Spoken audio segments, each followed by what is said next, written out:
Olá pessoal, sejam bem-vindos ao Arte e Investimento. Hoje nós vamos ter uma conversa sobre colecionismo, mais precisamente filatelia.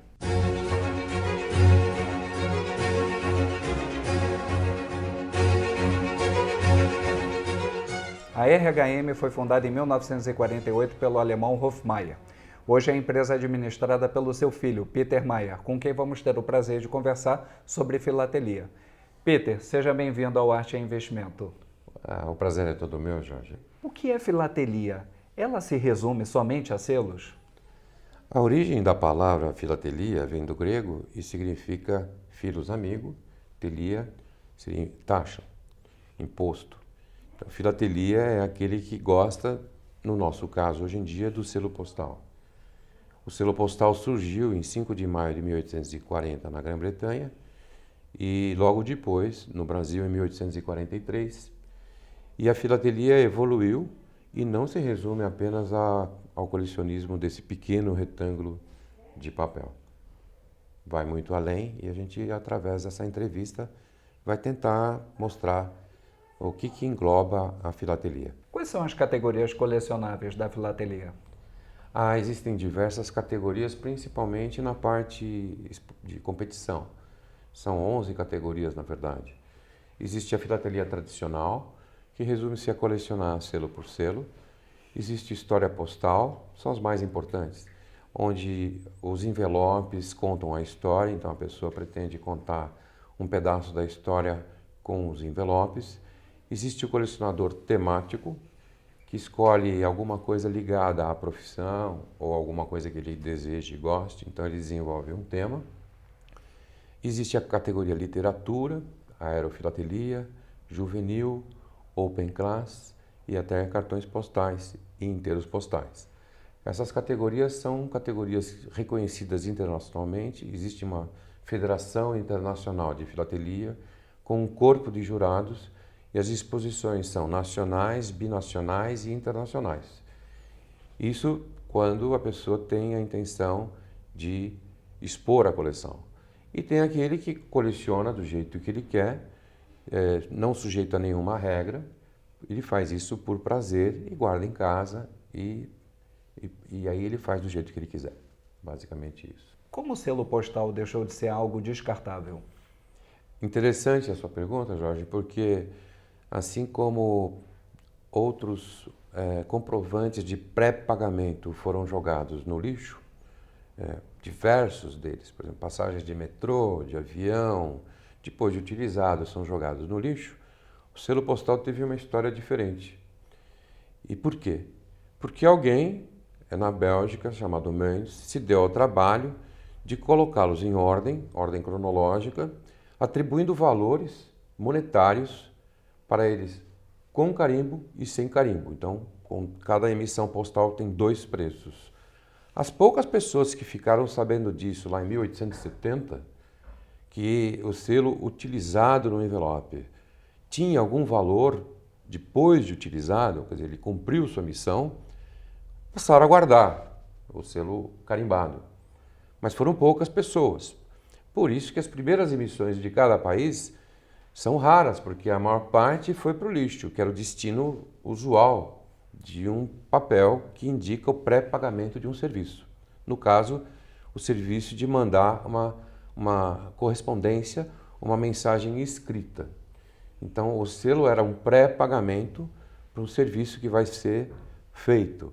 Antes do advento do selo, o pagamento era feito no destino. A pessoa recebia uma correspondência e era indicado apenas a caneta, de acordo com a distância e o peso, o quanto ele deveria desembolsar. Então não existia selo.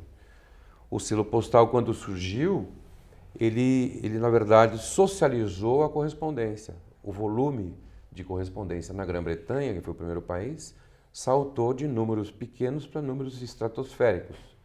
Lembrando também que em 1840 o número de analfabetos era muito maior do que hoje. Então, o número de cartas também era pequeno, né?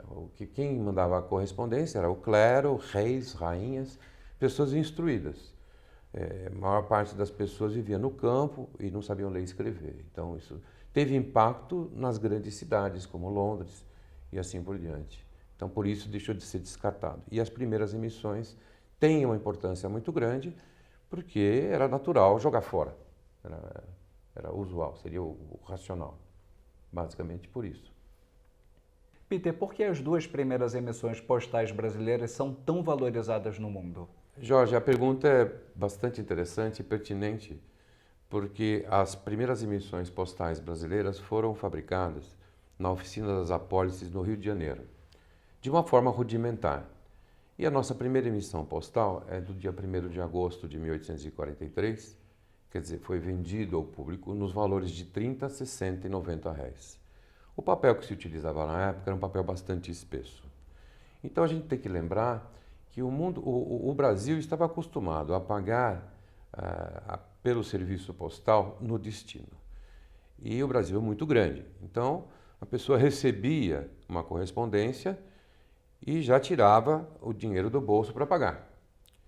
Quando o selo postal foi introduzido, ou seja, era obrigatório o pagamento antecipado, no caso 60 reais dentro do território nacional e via marítima 120, por isso nós temos o 30 e o 90, está combinando ou o par 60 para fazer 120, a correspondência ia por mar com pré-pagamento e no interior com 60. O carteiro recebia 200 reais e era pouco dinheiro, então se ele arrancasse o selo postal, ele poderia receber aquele dinheiro que estava acostumado a receber, levava de volta para a corte do Rio de Janeiro e vendia o selo de novo. Então ele aumentava a receita dele. Então, por isso que o Brasil logo substituiu os olhos de boi, depois de 1 ano e meio, por uma segunda emissão chamada Inclinados. Já uma série com maior número de selos, 10, 30, 60, 90, 180, 300 e 600 reais, num tamanho bem pequeno, que dificultava a arrancada da correspondência, o papel era gomado. O fato do Brasil ter sido o segundo país no mundo a emitir selos postais e o primeiro nas Américas, torna os olhos de boi um objeto desejável para quase todos os colecionadores do mundo. Primeiro selo da América, segundo do mundo. E só existem 8.000 disponíveis, cerca de 8.000 exemplares em qualquer estado.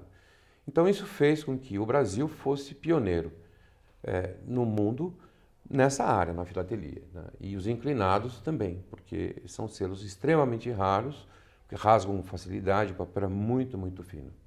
Basicamente por isso as duas emissões postais brasileiras são objetos raros no mundo filatélico. Peter, quanto tempo durou o olho de boi e quanto tempo duraram os inclinados? O olho de boi circulou a partir do Rio de Janeiro durante 1 ano e meio. Em alguns cantos esquecidos, como no Mato Grosso, ele foi até 1854, quer dizer, durou 11 anos, mas era aquele que estava escondido numa gaveta.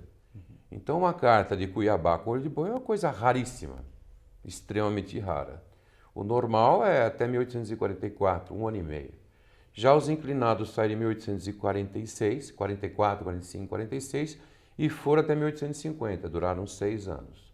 Mas correspondência com os inclinados e com os olhos de boi são sempre raros. Por quê? Porque não existia envelope.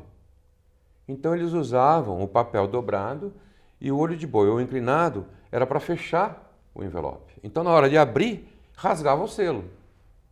Esse é mais um motivo que faz dos olhos de boi os inclinados selos raros. Os envelopes, como a gente conhece hoje, chegaram aqui no Brasil em 1860. Então isso já são emissões mais tardias. Por isso que você tem dificuldade de encontrar olhos de boi sobre carta inclinados também.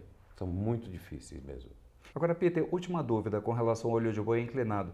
Você disse que no caso do olho de boi sobreviveram 8.000, independente das condições deles. E no caso dos inclinados? Quanto você estima mais ou menos? Olha, aí é difícil estimar porque os 180, 300 e 600 são valores muito altos, foram impressos em conjunto, numa folha de 153 selos. Se você conseguir 500 exemplares desse, acho que é absurdo, não consegue. Já do 30, do 60 reais, que era a tarifa postal da época, e do 10 reais, você consegue reunir alguns, com muito sacrifício, 1 milheiro, 2 milheiros, não mais. Por quê? Porque o papel é muito fino. Então, imagine a viagem que esse coitadinho sofreu. Era uma folha de papel fino, com 153 exemplares, muitas vezes um grudado ao outro. Alguém passou a tesoura, recortou, colou numa folha de papel, quer dizer, no fecho. A carta foi, sabe lá como, de um lugar para outro, lombo de mula, depois entrou num vapor, chegou ao destino, o cidadão abriu, provavelmente sem muito cuidado, e alguns exemplares ficaram em algum lugar, numa carta, e ali foram lavados, secados, e chegaram nos dias de hoje, naquele papel muito fino. Então são que nem as primeiras emissões do Japão, papel de arroz. São extremamente raros, eu nem sei quanto existiria disso em estado perfeito. Eu acredito que é até difícil dizer exatamente, né? Eu sei que dos os 3 últimos são, sem dúvida, os selos mais raros que existem, não no Brasil, no mundo, e principalmente em estado novo, sem carimbo. Porque ninguém compra uma passagem de valor alto, imagine isso, eu vou comprar uma passagem de executiva para Paris, eu não entro no avião, porque eu quero vender essa passagem daqui a 10 anos, mas por mais dinheiro. Ninguém faz isso. Então você comprar um 600 inclinado, que era o valor não de uma passagem, mas de uma passagem turística, e você não utilizar isso, porque você vai vender isso depois de 50 ou 100 anos, você nem vai estar vivo, por mais, isso não existe. Não é? A mesma coisa olho de boi novo, inclinado novo, sem carimbo. É muito difícil. Então esses selos precisam ter um exame, precisam ter um certificado de que de fato é novo. Não é? E isso só um perito para dizer se ele é ou não é novo. Você pode nos falar um pouco sobre as principais exposições nacionais e internacionais? Sim, claro. Quando uma pessoa pretende expor e se presta a montar a coleção, ele começa com 5 quadros, que são 80 folhas, numa exposição regional, tipo Sul Brapex, que engloba São Paulo, Santa Catarina, Paraná e Rio Grande do Sul. Existe a Nordex, quer dizer, Nordeste, essas são regionais. Existem outras que ocorrem a cada 3 anos, que são nacionais, como o Brapex. A próxima Brapex será agora, no dia 8 de agosto, aqui em São Paulo, lá no prédio dos Correios. Essa exposição nacional habilita as coleções brasileiras que receberam medalha de Vermeil para cima, medalha de Vermeil ou ouro, a participar de exposições binacionais e internacionais classe FIP. Como é que é isso? A cada 3 anos também ocorre uma Lubrapex, é uma luso-brasileira. Então é um congraçamento entre a comunidade de língua portuguesa, os portugueses e os brasileiros, fazem uma competição e a melhor coleção brasileira recebe o Prêmio Portugal e a melhor coleção portuguesa recebe o Grande Prêmio Brasil.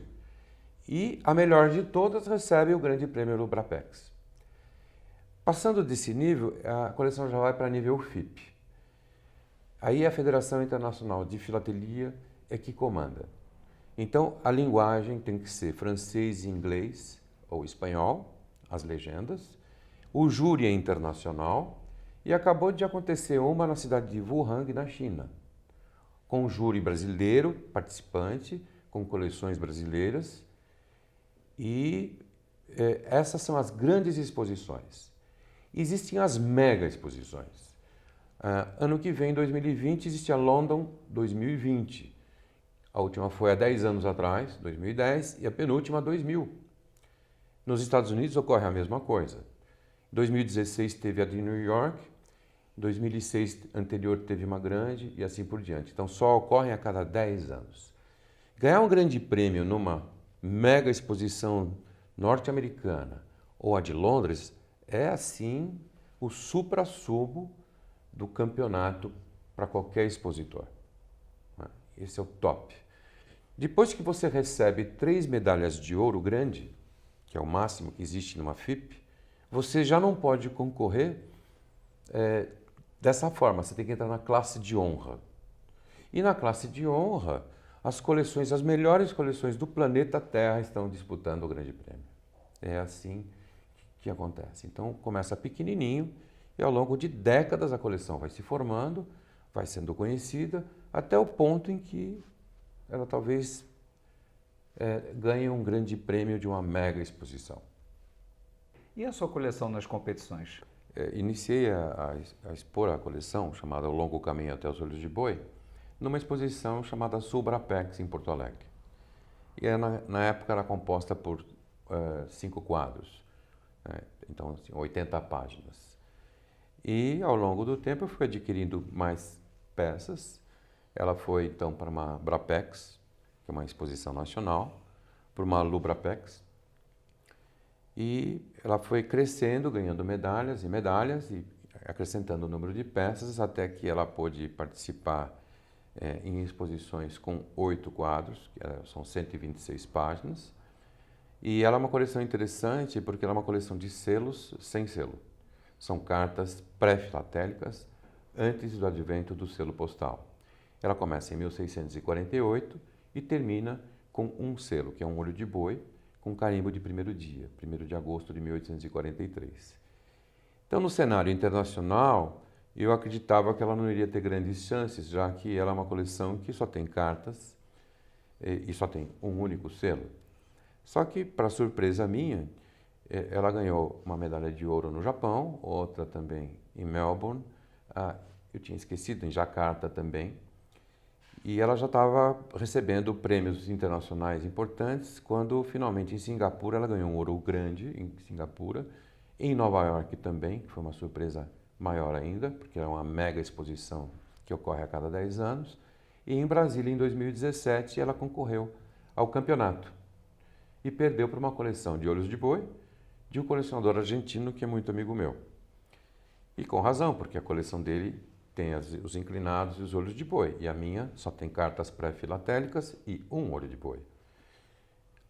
Agora, a intenção de participar com esse tipo de coleção é tentar mostrar ao mundo a história luso-brasileira. Poucas pessoas no exterior conhecem a história luso-brasileira e não estão nem aí para essa história, né? Então, acho isso muito importante. A finalidade, na verdade, quando você expõe, você não ganha nada, você não ganha dinheiro, você não ganha nada disso. Pelo contrário, você gasta na montagem, no transporte, no seguro, e você apenas gasta. Então, a ideia é divulgar a filatelia ou a história do nosso país, basicamente isso. Agora, Peter, outras coleções brasileiras também já foram premiadas? Já. O Brasil é destaque em vários lugares do mundo e o Brasil já teve grandes campeões e tem ainda grandes campeões, com grandes coleções. Os maiores prêmios que o Brasil recebeu foram em Londres, em 2000, com uma coleção fantástica do Everaldo Santos. 1889, 200 anos da Revolução Francesa, foi uma outra coleção de selos do Brasil. E temos também coleções de selos brasileiros que foram expostas por colombianos, por espanhóis. Quer dizer, existem grandes coleções de selos do Brasil, e inclusive uma agora de um senhor da Alemanha. Quer dizer, existem outras pessoas que não brasileiras que expõem coleções de selos do Brasil e ganham grandes prêmios. Então, o Brasil é bem representado nessa área. Peter, eu queria te fazer uma pergunta de uma ordem assim mais prática. Por exemplo, uma pessoa se deparou, tipo um parente faleceu, esse tipo de situação, e a pessoa abriu uma gaveta, abriu um armário e encontrou uma coleção de filatelia. Qual seria a melhor forma dessa pessoa desmobilizar essa coleção, passar essa coleção adiante? Isso acontece praticamente todo dia aqui. Eu recebo dezenas de mensagens eletrônicas e a primeira coisa que a pessoa precisa saber é se vale a pena ou não contratar um avaliador profissional. Por quê? Porque não adianta você avaliar, cobrar um custo, um avaliador profissional vai cobrar uma hora de trabalho, se o objeto não tem valor. Então a primeira pergunta é, será que isso tem algum valor significativo? Sim ou não? Então a pessoa pode tomar vários caminhos. Um deles é comprar um catálogo de selos. E ele mesmo vê e soma, faz a soma das cotações. Ah, mas eu não estou querendo gastar num livro desse. Então o senhor pode entrar num site, posso dizer o site? Pode, normal, pode. É www.oselo.com.br e lá tem um catálogo gratuito online. Então, se ele tiver selos caros dentro desse conjunto, então ele pode pensar em contratar um avaliador. Ele pode também mandar um e-mail para a nossa empresa e a gente vai dizer, vale a pena avaliar e custa tanto. Não vale a pena avaliar ou vale a pena avaliar o senhor mesmo. Porque na filatelia, 1.000 não é igual a 1.000. Eu vou explicar.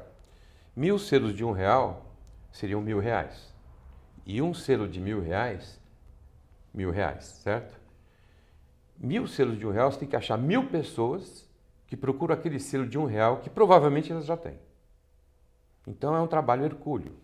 Então quando você fala 1.000 selos de R$1, você não tem nada. Agora, se você tem um selo de R$1.000, você tem que achar uma pessoa só que procure um selo de R$1.000. Então você está na frente de um selo de valor. Então vem a segunda questão. Ótimo, merece uma avaliação. Esses selos são autênticos ou não? Então precisa saber se eles são autênticos ou não. Aí não tem como escapar. Você tem que procurar uma pessoa que entenda de selos que vai lhe fornecer um certificado, se o selo é autêntico ou não. Porque ninguém compra um diamante na porta de casa e surge uma pessoa com um diamante enorme e diz, eu quero só R$100. Você fica desconfiado. Ou não é diamante ou é roubado. A mesma coisa com o selo. Eu tenho um selo de R$10.000. Você abre site na internet, tem selo de 2 centavos norte-americano que vale 50 centavos de dólar e o cidadão está pedindo R$10.000. Você vai comprar? Sem um certificado? Sem uma garantia? Isso não pode ser feito. Então, se a pessoa comprou, o antepassado comprou coisas de valor, ele tem alguma coisa de valor. Se ele só reuniu os selos do segundo centenário do selo postal, ou seja, de 1940 para frente, provavelmente ele não tem nada.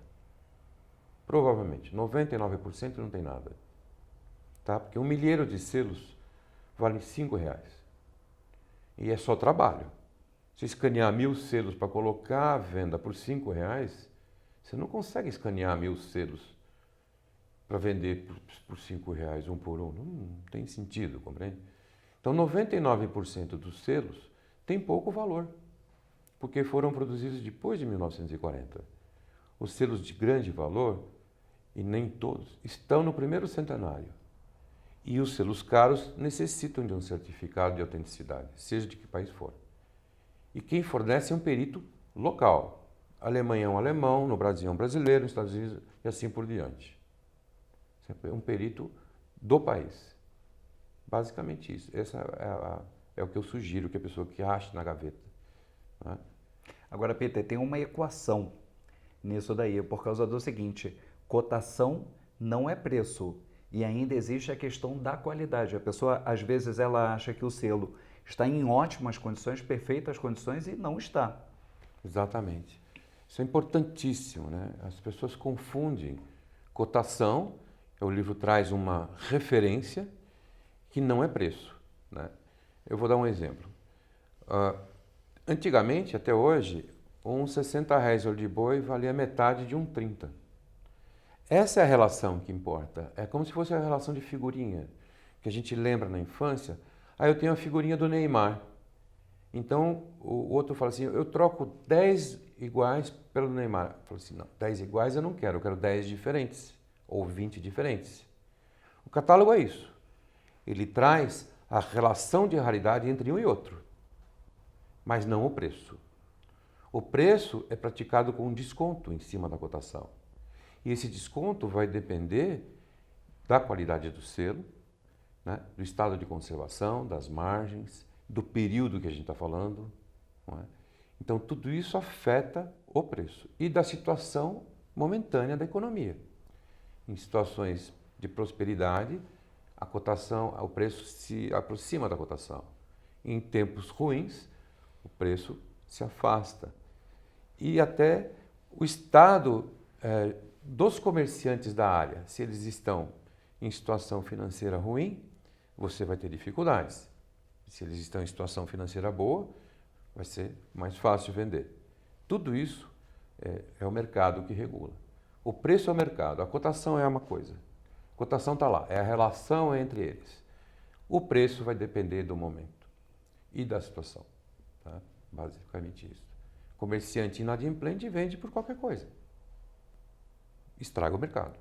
Ou outra acompanha ou segura. É preço. Peter, como é que você está vendo a formação de novos colecionadores?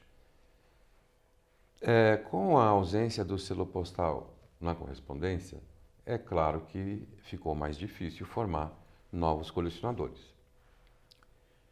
Então, a ferramenta que nós dispomos é justamente essa que você disponibiliza. É a internet, são os canais de mídia que vão sustentar ou talvez até ressuscitar o colecionismo, porque se não existisse essa ferramenta, talvez essa forma de se divertir ou de se entreter teria seus dias contados. Então, depende basicamente dessas iniciativas, né, dentro da internet, explicando que a filatelia não acaba porque o selo postal acabou, né, porque a filatelia não vai acabar por causa disso. Ela vai diminuir, como tem diminuído, mas ultimamente com a internet a gente vê até um ligeiro crescimento. Muitas pessoas... novos interessados. Sim, muitos deles querendo vender aquele dinheiro, aqueles selos que eles acharam na gaveta, que foi do avô, do bisavô. Né? E eles se cadastram e têm interesse. Agora, transformar o ajuntador num filatelista sempre foi uma tarefa difícil, e mesmo quando existia correspondência, era para poucos, principalmente nas Américas. Porque se você for para a Alemanha ou para a Espanha, o número de lojas lá existente é gigantesco. Então, eles têm como hábito colecionar. Né? São 1.800 lojas na Alemanha, 1.300 na Espanha. Os Estados Unidos, mesmo sendo um país muito rico, não tem esse número de lojas. Então, o colecionismo está muito ligado, à filatelia, ao velho mundo.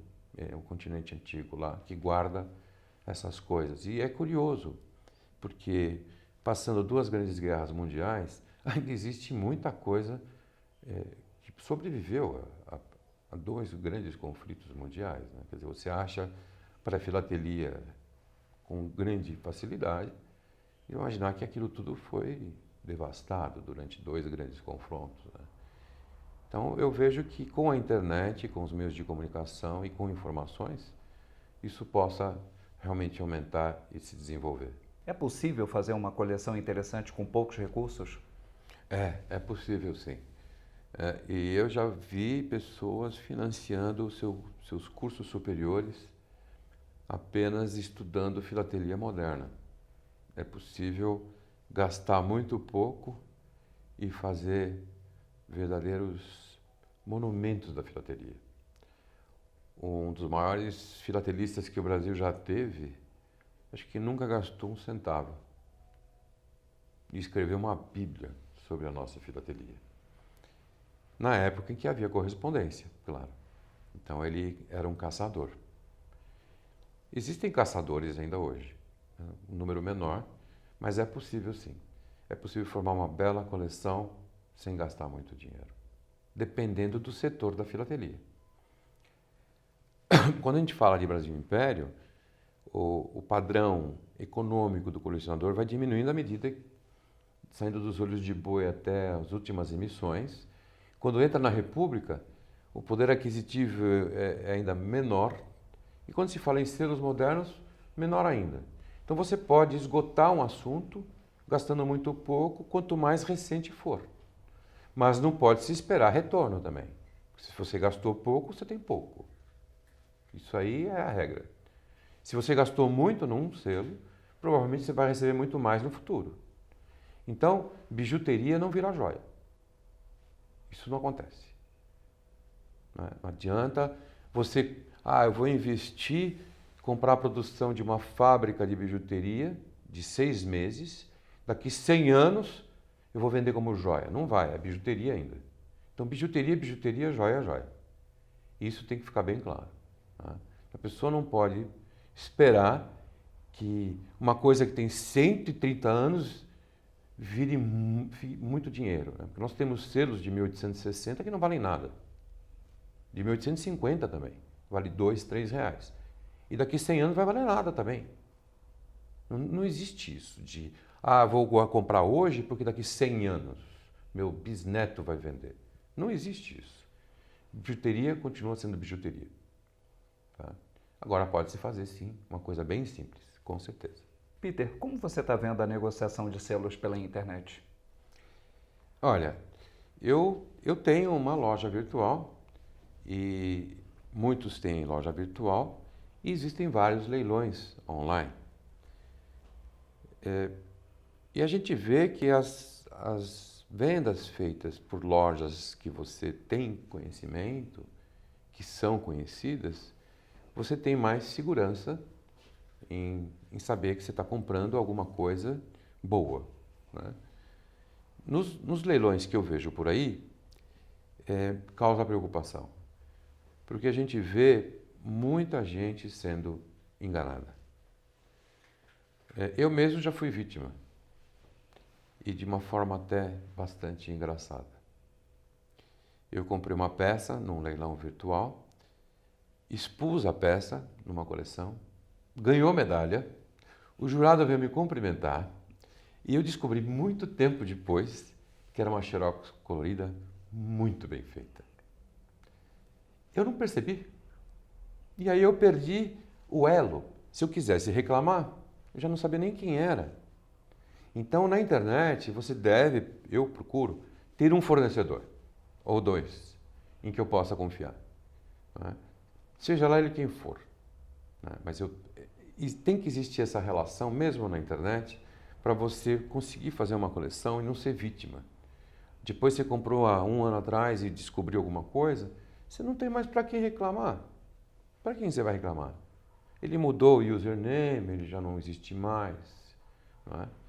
Então tem um cidadão no leste europeu que está vendendo falsos, outro na Coreia está vendendo olhos de boi falsos, parecem autênticos. E aí você vai recorrer, depois vai perguntar, e o cidadão mudou tudo, ele daí aplica esse golpe. Então o que eu sugiro? Que você procure um fornecedor. A confiança, né? Exatamente. Então a confiança é a base do comércio mesmo na internet. Quando você vai comprar uma outra coisa qualquer, você também vai olhar, né? Se existe ou não existe o tal estabelecimento. Tem gente que compra férias na praia e depois não tem hotel. Já vi acontecer. Então é uma relação de confiança que você tem que ter ligada ao nome, é uma tradição. Aí eu acho que o comércio vai muito bem. Ou seja, é um caminho para o futuro, mas tem que se ter cuidado. Definitivamente é um caminho para o futuro, inclusive reduziu preços, né? Porque a concorrência é grande. Então, existe essa concorrência, o mundo ficou muito menor. Não adianta você comprar num leilão importante na Europa para depois vender para uma pessoa, porque ele também estava online querendo aquele mesmo item. Então não adianta, né? Ele vai ficar só chateado que você lançou mais. Né? Então o mundo diminuiu, mas a relação entre cliente e fornecedor, ela tem que ser de confiança, sem dúvida. O mercado filatélico, ele é impactado por falsificações? Infelizmente existem diversas falsificações sendo oferecidas. Muitas vezes o que acontece é que até o vendedor não sabe. Quer dizer, ele não está fazendo isso de má fé. Ele também não sabe. Ele acredita que é autêntico, coloca no mercado como autêntico, outra pessoa compra como autêntico e coloca na sua coleção e acabou. No dia que ele for vender e um perito for examinar, é que ele vai descobrir, eu acho que eu fui enganado. Né? Não necessariamente o vendedor faz isso de má fé. Né? Principalmente quando a gente fala de história postal. Né? Existem falsários que entendem de filatelia, né? E eles sabem fabricar o produto, principalmente história postal, envelopes circulados, substituem, colam selos. Só que o perito, por outro lado, tem ferramentas para descobrir se isso foi ou não forjado. Então, é muito importante para peças de maior valor procurar comprar uma peça de boa origem e com certificado de autenticidade. Até mesmo porque uma questão que você tem colocado no decorrer da entrevista, existem selos, a maior parte dos selos, se eu tiver errado, você me corrige, a maior parte dos selos, ela não é cara. Então, não é ali que um falsificador vai focar, ele vai focar justamente no topo da pirâmide. Entendeu? Exato. Por exemplo, um olho de boi, um inclinado, as primeiras emissões. Exatamente. Ele vai procurar falsificar aquilo que tem retorno, né? Eu posso dar um exemplo com nota de dólar falso, né? Eu escrevi um livro junto com um numismata de cédulas da polícia, e ele mostrou a coleção de dólares falsos. Eu recebi uma vez uma nota de 10 dólares falso e dei de presente para ele. Ele pulou de alegria, porque ele tinha 200 de 100, não sei quantas de 50, e de 10 ele tinha duas. Então foi a terceira cédula de 10 dólares que ele conseguiu. Então, vai falsificar, falsifica logo a de 100. Exatamente. Ou a de 50, vai falsificar de 10. Ou a de 5, não, acho que nem existe, porque não vale a pena. Então eles falsificam aquilo que vale a pena. E vão fazer isso geralmente com maestria, né? Quer dizer, vão procurar um selo que vale a pena, ou um envelope, né? Isso é mais ou menos óbvio, né? Peter, a RHM edita um único catálogo de selos no Brasil. Isso é motivo de orgulho ou preocupação? Eu acredito que nenhum dos dois, né? Não é orgulho nem preocupação. A gente faz o catálogo RHM com muitos auxiliares, né? Principalmente no aspecto cotação. Inclusive, o catálogo tem aumentado, não só porque existem novas emissões, mas porque tem novos capítulos. Nessa próxima edição 2019, tem novos capítulos. Quem faz o catálogo, o editor, sou eu, mas os setores são feitos por colecionadores. O colecionador desenvolve um setor, expõe, vira uma coleção de exposição e vira um capítulo novo no catálogo. Então, o catálogo, eu digo sempre o que a Blavatsky disse: senhores, o catálogo não me pertence. Eu apenas sou a fita que amarrou os diversos capítulos existentes na filatelia brasileira. E o que é interessante é que existem capítulos a serem feitos, né? Quer dizer, o catálogo tem 70 e tantos anos, já até perdi a conta. Ele foi em 1943 o primeiro. Então, ele tem muita idade. E é referência nacional e internacional, sim, isso causa orgulho, mas ele não é obra de uma única pessoa. Na próxima edição, vários filatelistas do Brasil e de fora, né? Existe um grupo de pesquisa na Alemanha que colabora também, estudam os selos do Brasil, apontam os erros, não só erros normais, erros de técnica, da parte filatélica, né? Aliás, esse grupo alemão é impressionante. Muitos deles sabem mais do que a maior parte dos colecionadores aqui do Brasil. Eles têm uma publicação em alemão, infelizmente, e eles corrigem, né? Então, aliás, o que está acontecendo, que é natural, ele está virando um catálogo online, né? Como já o alemão Michel é, praticamente online, com auxílio diário. Hoje existe um filatelista trabalhando direto no online e ele é de Juiz de Fora. Ele revisou o texto inteiro do catálogo, não é? Então, ele só tende a melhorar, porque tem muita gente contribuindo na sua revisão. Quer dizer, a página de agradecimentos ela é enorme, que são centenas de pessoas ajudando, né? Quando tinha 4, o mercado era mais aquecido e era muito bom, né? Havia uma concorrência. Eu queria fazer um catálogo melhor que o outro. É bom isso. Hoje mudou. Hoje o que acontece é que existe só um e que todo mundo ajuda nesse um. Até o filho do editor do concorrente hoje é um que ajuda, compreende? Por quê? Porque ele é referência na filatelia. Ele é necessário que continue. Se eu deixar de fazer, alguém vai ter que fazer. né? E vai ter que continuar. Essa é a minha preocupação, isso sim. Essa é a preocupação que eu tenho. Se alguém vai continuar, porque ele é uma referência. Uhum. Né? E sem essa referência, esse hobby pode realmente sofrer bastante. Né? Como acontece nos países que não têm catálogo. Aí realmente desaba. Peter, nossa última pergunta. Eu queria que você me desse a sua opinião, como você está vendo o futuro da filatelia. Que, por exemplo, a quantidade de selos produzidos até mesmo está diminuindo. Muitas correspondências hoje são etiquetas com código de barra. Eu estava até mesmo mandando uma correspondência, conversei com a moça que estava me atendendo e ela estava me explicando, o selo agora só em correspondência simples. Como é que você está vendo o futuro da filatelia? Veja bem, quando eu falei que os selos emitidos no mundo todo, existem catálogos de selos com eles, né, com todos os selos emitidos no mundo. São 10 volumes de 1000 páginas. São 10.000 páginas, onde os primeiros 100 anos ocupam um volume dos 10. Você percebe que quem prejudicou mais a filatelia foi o Correio.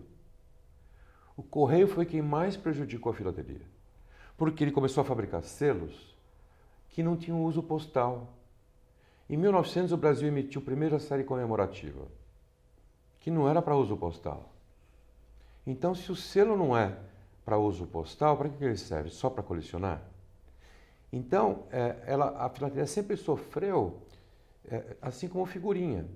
O álbum de figurinha da Copa do Mundo, qual foi a mesma última Copa? Espera aí. Foi na Rússia. Quanto vale um álbum de figurinha da Rússia completo? Nada. Ou muito pouco. E a de 2014 no Brasil? Sei lá. Então, o marketing estava sustentando os álbuns de figurinha. Da mesma maneira, o colecionismo de selos comemorativos era sustentado não pela correspondência, mas por um marketing. E onde mora, então, a filatelia? Qual é a casa da filatelia? São os 100 primeiros anos. Ali é a casa, a residência dela. Você pegar qualquer leilão na Europa, qualquer um, não tem selos do segundo centenário. Então, se o Correio está emitindo 10, 15 ou 500 selos, permitindo que se poste ou não, isso não está mudando a filatelia. A filatelia é séria. Né? Um temático sério, ele vai colecionar peixes. A primeira coisa que ele tem que ter é um pré-filatélico com carimbo de Santos, porque o carimbo de Santos tem formato de peixe. Porque se ele for comprar todos os selos de peixe que existem pelo mundo afora, ele vai gastar uma fortuna e depois não vai ter nada. Porque foram fabricados para ele. Então, um temático sério, ele vai procurar o tema dele quando não era fabricado para ele. Por quê? O selo não foi feito para colecionar. Essa é a questão. Ele não foi feito para colecionar. Mas por que colecionam? Porque ele não foi feito para colecionar. Por quê? Porque tem um catálogo. E o que não foi feito para colecionar e colecionam? Porque tem um catálogo. E quais são os selos de valor? Estão nos primeiros 100 anos. Então, se o Correio faz ou não faz, não muda muito. Muda o uso. Os Estados Unidos continuam utilizando o selo postal em embalagem. Então, você pega uma caixa, ela vem cheia de selos. Isso muda a formação de novos colecionadores. Isso não resta a menor dúvida. Agora, o Correio não parou de emitir selos, mesmo não aceitando, só na carta simples.